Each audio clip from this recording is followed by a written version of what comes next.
Le samedi 31 mai 2025, le Paris Saint-Germain a inscrit une page historique en remportant sa première Ligue des champions de l'UEFA, écrasant l'Inter Milan 5-0 à l'Allianz Arena de Munich. Cette victoire marque le plus grand écart jamais enregistré en finale de la compétition depuis sa création en 1956, Flash Score. Une domination sans appel.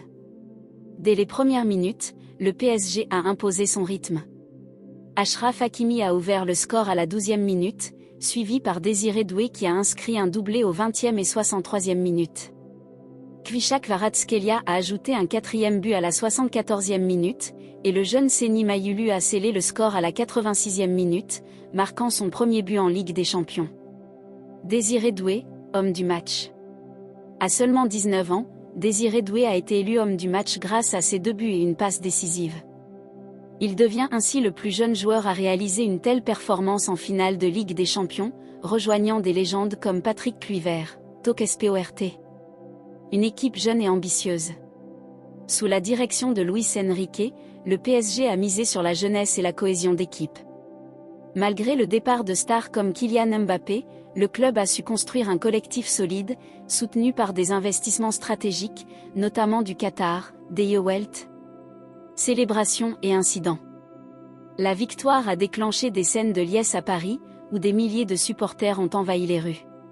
Cependant, des débordements ont été signalés, avec près de 300 arrestations et plusieurs blessés, notamment à Grenoble.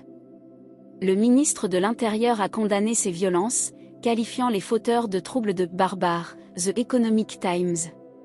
Réaction des anciens joueurs.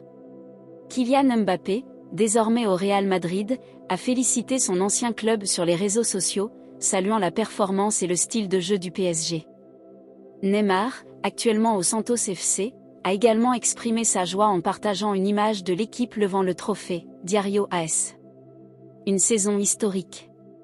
Avec cette victoire, le PSG réalise un triplé historique, ayant déjà remporté la Ligue 1 et la Coupe de France cette saison. Le club participera à la Supercoupe de l'UEFA 2025 contre le vainqueur de la Ligue Europa, ainsi qu'à la Coupe intercontinentale de la FIFA 2025 et à la Coupe du monde des clubs de la FIFA 2029. Cette victoire en Ligue des Champions marque un tournant pour le Paris Saint-Germain, qui s'affirme désormais comme une puissance majeure du football européen. N'oubliez pas de abonner sur notre chaîne, Sport 95 TV, et d'activer la cloche notification, pour recevoir toutes nos vidéos à temps réel. Merci.